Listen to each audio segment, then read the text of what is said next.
بسم الله الرحمن الرحيم waxaynu meeshaan ka gelaynaa ama darsigeennan diiniga ah uu ku saabsan yahay taxriimu cuquuqi alwaalidayn labada waalid in lagu caasiyo inay xaaraam ay tahay ay ka mid tahay dunuubta waaweyn oo kabaa'irta ah sida aynu ku tegi doonno waxaanu soo qaadannay 2 cashar oonu ku soo qaadannay birul waalidayn waalidka oo baari loo noqdo sida maaragtay baariga loogu noqonayo iyo waxa markaasi cuquuqa ah oo markaasi taas khilaafsan meeshaan hadda waxaynu ka gelaynaa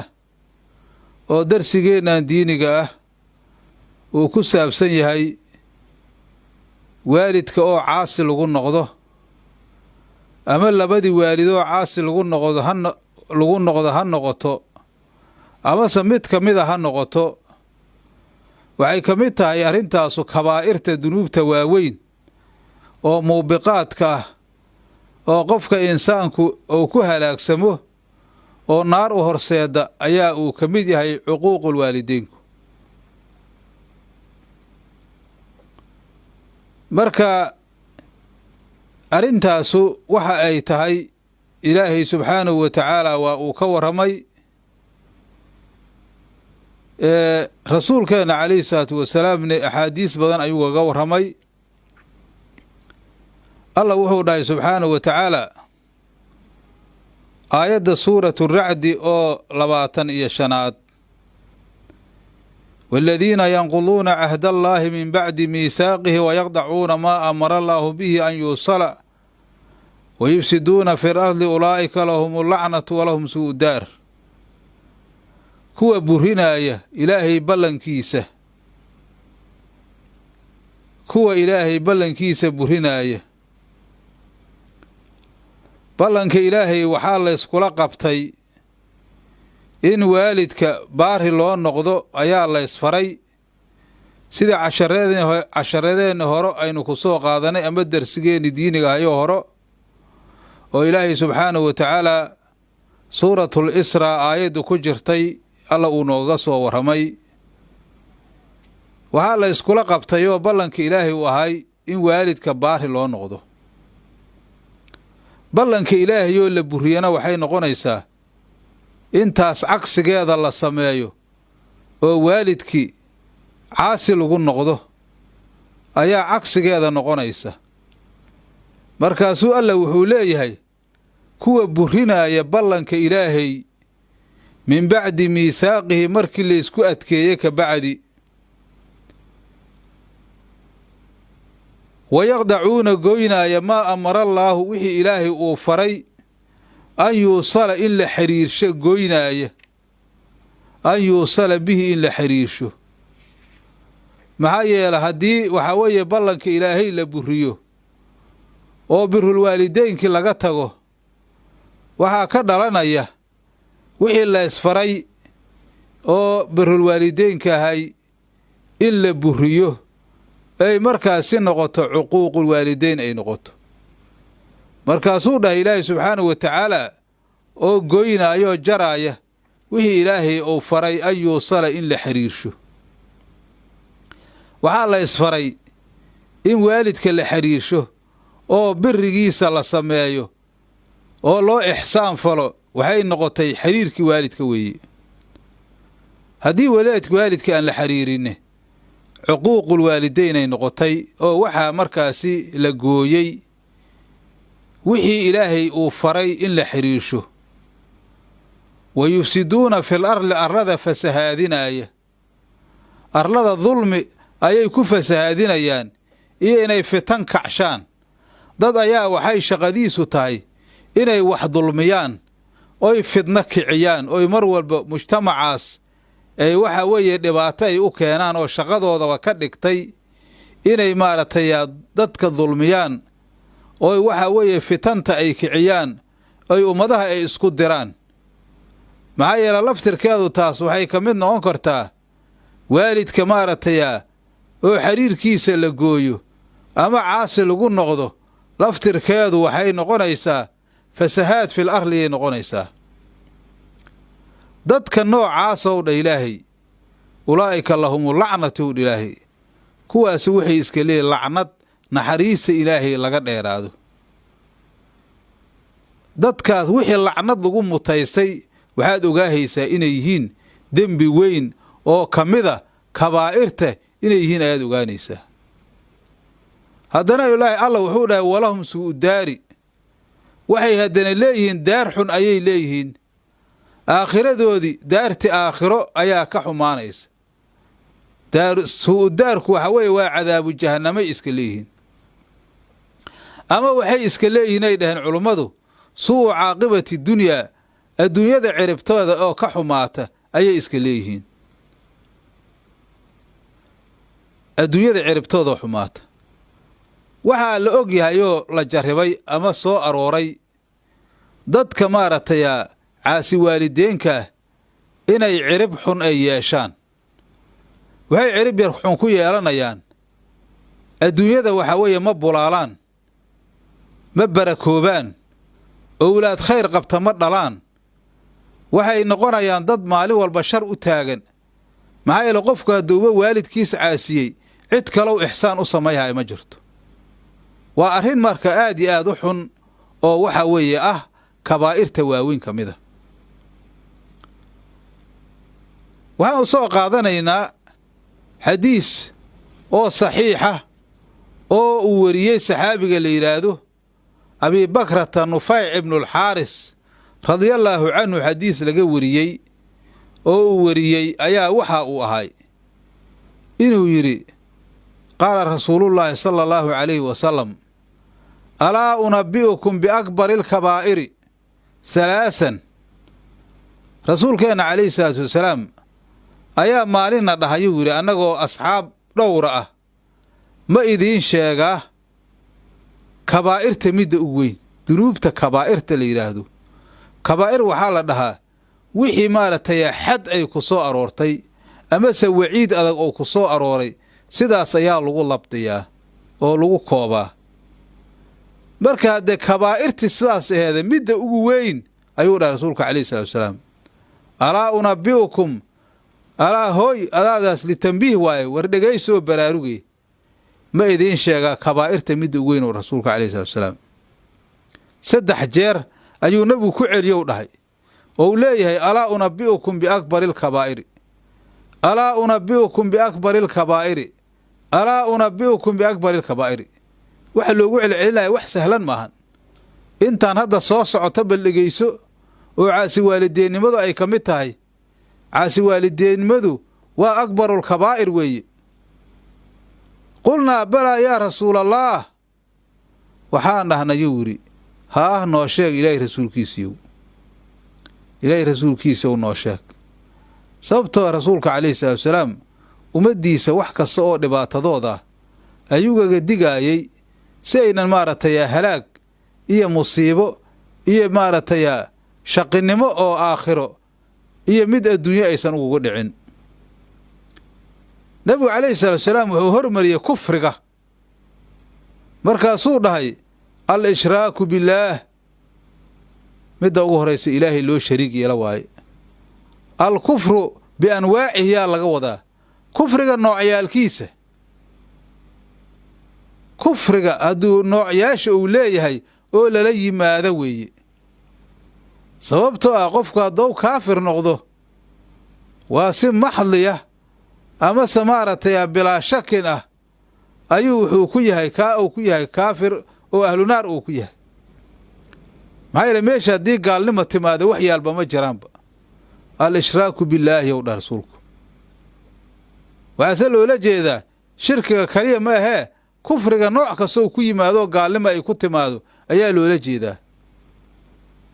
muxuu ku xejiyaa nabigu calayhi salaatu wasalaam wa cuquuqu lwaalidayn ou dhahay, labada waalidoo lagu caasiyo.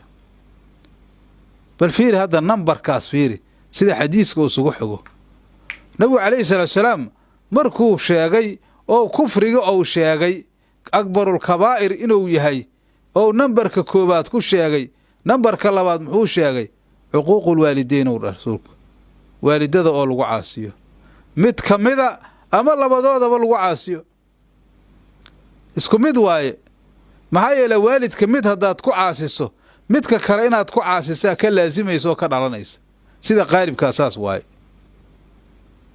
ama waxay u soo jiidaysaa qofka hadduu waalidka qof mid uu ku caasiyo midka kalena inuu ku caasiyaa imaahaysa ma suurtagelayso adiga waalidka waxaa lagaa rabaa inaad labadooda baari u noqotaa lagaa doonayaa dad waxaa jira markaasi dhahaya maya aniga waay aabbaha ayaan maaragtay haa nin xun ah dad hadda siminkaan jira weeye laakiin aabba hooyaan baari u ahay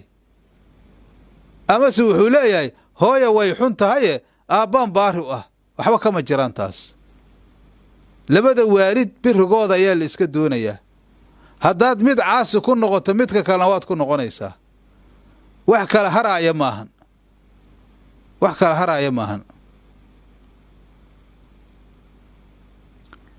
marka nabiga calayhi salaatu wasalaam nambarkii labaad oo bacda alkufri in maaragtay akbarulkabaa'ir ay tahay cuquuqul waalideyn ayuu sheegay rasuulku calayhi salaatu wasalaam maxaa yeele qofku hadduu caasi noqdo wax adduun iyo aakhire u hagaagaya ma jiraan cisyaanka waalidka lagu caasinayo ha la iska ilaalisho waxaan horuu soo marnay oon duruusteennu ku soo sheegnay in maaragtay birulwaalideynku wax maaragtay shay u khayr badan oo caaqibo wanaagsan uu yahay iyo waxa birulwaalideynka la leeyahay waqadaa rabbuka anlaa tacbuduu ilaa iyaahu wa bilwaalideyni ixsaana aayaddaas ayaanu maaragtay aan ku soo sheegnay oo suuratul israa iyo aayadda kaloo ku xigta oo aayadda 23 iyo aayadda 24 iyo axaadiisi ka dambaysay oo darsigaankii ka horreeyay aynu ku soo qaadanay waxaa la rabaa shareecada in wax laga barto in wax kasta la ogaado caasi waalideyn cirib ma laha khayrna ma laha meel uu ka liibaanana ma jirto waalidka adduunkan sabab wujuudkaaga isaga ayaa ah hadduu xataa waalidka dilood og tihiin oon wax sahlan ahayn waalidka hadduu ku dilo laguu qisaasi maayo maxaa yeelay adduunkan sababta aad ku timida ayaa isaga ah sida xaqiisu wen yaha bal u fiirso waxa uu dhahay saxaabiga la yidhaahdo nufayc ibnulxaaris marka nabigu calayhi salaatu wasalaam hadalkaasna dhahayey xusulka ayuu dhulka ku haayey oo markaasi saas ayuu u dangiigay markaasuu nabigu calayhi salaatu wasalaam waa soo fadhiistay ihtimaaman asoo muhiimad siinaaya waxa kaloo ayaguna xun oo markaasi kabaa'irta ka mid a wa kaana muttaki'an fa jalasa nabigu calayhi salaatu wasalaam waa tanbiihan calaa cidami maa yaquulu bacda alaan waxa hadda ka bacdi ou dhahayo weeye markaasuu nabigu waxa u dhahay alaa wa qowlu zuuri wa shahaadatu zuuri ou dhaha nabigu calayhi salatu wasalaam waxaa akbarulkabaa'ira hadalka beenta ah mujtamaca way u badan tahay been in la sheego oo lagu shaqayso wax beena oon waxba ka jirin zaminkan waxaa soo batay wax la leeyahay social media loo baxshay ama bara bulsho loo baxshay oo ummadda lagu jahawareeriyey ayaa soo baxay oo been kaliya loo qasdaayo dadkina halkaasayba iska jeclaan shaydaanka ayaa waxa xun jecel markaasaa wax kasto waxaan la hubsanin iyo waxaan jirin ayaa ummadda lagu jahawarinayaa waxaa la yidhahdaa hadalkaas qowlu zuuraa la yidhaah hadalka beentaa wey rasuulku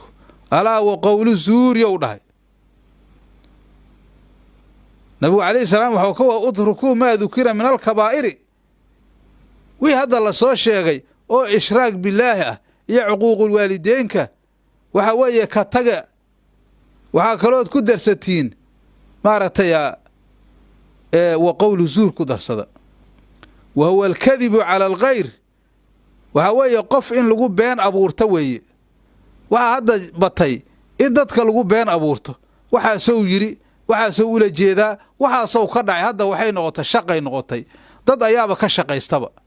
xaqiiqatan runtii dadaa ka shaqaysta laakiin maalinta qiyaama waa laga shalaayi doonaa dadka weliba wax tabiyaahu waa inay ka fikiraan waxa ay sheegayaan mujtamaca la baabi'inaayo oo waxyaabaha aan jirin loo sheegaayo oo mashaakilka lagu haayo soomaali hadda way ku badata arrintaasoo dhaqan iyo shaqaaba laga dhigtaba arrintaas ha laga fiirsado maanta adduunyaha la jooga birina aakhiraa la tegayaa annaasu niyaamun fa idaa maatuu intabahuu dadku way hurdaayaan laakiin markay dhintaan ayay soo baraarigi doonaan waxyaaba maanta la yaraysanayo ayaa biri qiyaamo weynaa doona wa shahaadatu zuuri oo haddana nabigu dhahay waxa weeye wax laga markhaati beenaalo weeye been oo laga markhaati kaco qof ayaa markhaati loo qabsanayaa been ayuu sheegayaa ibnu daqiiqilciid waxa uu dhahay wa shahaadatu zuuri waxay suurtagala in loola jeedo an yakuuna min alkhaasi bacda alcaam inay tahay ama ay lita'kiid ay tahay laakiin waxa weeye shahaadatu zuurka waxyaabo qofkaanu markhaati buu kacayaa waxbuu ka markhaati kacayaa been ayuu markaasuu sheegaa waxaas anaa arkay waxaas aniga ma arkin waxaasaas ma jiraan waxyaabahaasoo saas u dafirayaa shahaadatu zuuraa la yidhaah famaa zaala yukariruhaa waxau dhahay abiibakrata nabigu calayhi salatu wasalaam kama zuulin inuu ku celcelinaayo alaa wa qowlu zuuri alaa wa shahaadatu zuuri ou leeyahy nabigu calayhi salatu wasalaam dhibaatada iyo markaasi kabaa'irta iyo dembiga iska leedahay ayaa nabigu calayhi salatu wasalaam ka warramaya marka waabudda waa in la iska ilaalisha arrintaas xataa qulnaa laytahu sakata nabigu calayhi salatu wasalaam siduu arrintaas ugu adkaaday oo ugu celceliyey oo ihtimaamka u siiyey xataa annagu aan iska dhahno laytahu shallaytadee sakata aamusiyena alla nabigu ma yaa aamusiya yala nabigu yaa aamusiya nabiguna calayhi salatu wasalaam arrintaas ayuu ku dhegay asxaabtuna markaasi waxay saas u dhahayaan shafaqatan calayhi ayagoo nabiga calayhi salaam u turaaya wa karaahiyata maa yuscijuhu ayagoo ka baqaaya oo kahanaya nabiga wax ka xanaajiya iyo ayagoo ka baqaaya in lisaankiisa wax balaayo soo dejiya ay ku soo arooraan oo dadka markaasi balaayo ku noqda weeye adabtan asxaabtu ay lahaa jireen ayaa saas ahaa jirtay oo nabiga iyo maxabbaday u qabeen iyo naxariisa markaasay waxa nabiga dhibaaya ayay aad u diidayaan markaasay waxay yidhahdeen laytahu sakatay dheheen xadiiskaas xadiisu saxiixayn waaye bukhaari iyo muslim ayaa weriyey marka waxaa weeye cuquuqulwaalideynku meesha uu galay waad arkaysaa meesha uu galay oo markaasi waxaa weeye bacda alkufri billaahi in markaasi cuquuqulwaalideyn uu yimid waa badanta axaadiisa intaas soo aroorto riwaayado badan oo sidaas ayaa jira waxaa jira oo kaleentood xadiis isagana laga wariyey cabdillaahi ibnu camr ibnu caas saxaabigii jaliilka ahay ayaa waxa uu dhahay rasuulka calayhi salaatu wasalaam ayaa waxa uu yidhi min alkabaa'iri shadmu rajuli waalidayhi waxaa kabaa'irta ka mid a ninku inuu labadiisa waalid ou caayo labadiisa waalid inuu caayo ayaa waxay ka mid tahay kabaa'irtay ka mid tahay asxaabtii maqlaya waxay dhaheen yaa rasuulallaah wa hal yashtimu rajulu waalidayhi ninku ma labadiisa waalidow caayaa ma qof waalidkiis caaya ayaa jirta ayaga lama ahan arrinta saas in waalidkiis qof caayaayo hadda waqtigaas ayaga mustaxiilay la ahayd laakiin hadda zaminkan iyo asmaantaas waqyaabo ka dambeeyey iyo zaminka hadda maanta aynu ku nool nahay waalidka waa la caayaa dad baa waalidkood caaya dad baa faraha ka baxay oo waalidkood caayaaya laakiin nabigu calayhi salaatu wasalaam si kale ayuu jeeyay istifaamtan wahal yashtimu rajulu waalidayhi waa istifaam oo layidhaha istibcaad la dhaho way baciidsanayaan oo fogaysanayaan oo ay la yaaban yihiin inay qof caqli leh inay arrintaasu ka imaanayso sababta oo qofku waxaas ka yimaadeen oo ay dhacday inuu waalidkiis caayo qof aan maaragtay rijaal ahayn waayo markaasuu nabigu waxau dhaha calayhi salaatu wasalaam laakiin ayagu siday u fahmaayeen si aan ahayn oo ugu sheega rasuulku waxau dhaha rasuulku nacam yasubu abarajuli fa yasubu abaahu waalidkiis waxuu ku caayayaa waxaa ka mid a nimow aabbihiis caayaa aabbahaa saasuu yahay aabbahaa waxaasaa ku yaala aabbahaa saasuu yahay fa yasubu abaahu isna aabbihiisow caayaa adiga haddow aabbahaa qofkaanu caayo aduguna waad caayaysaa marka cayda maxaa keena labada waalid in cay loo soo jiido waalidka ah oo iyadaa saas ku taal asna sidaasaa ku taal uu leeyahy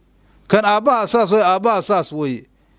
marka waxa weeye waalidka waxa uu soo jiiday in la caayo ninkan qofka waalidkiisa caayay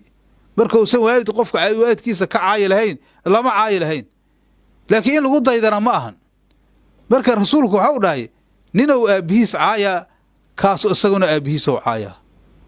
wayasubu ummu hooyadiisa u caaya hooyadaa saas ku taala hooyadaa waxaas hadda Soomaalidu dhalinyarada siminkan joogto nacala hooyadaas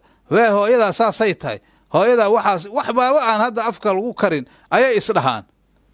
fayasubu ummu isna hooyadiisa u caaya adna hooyadaa saas ku taala wali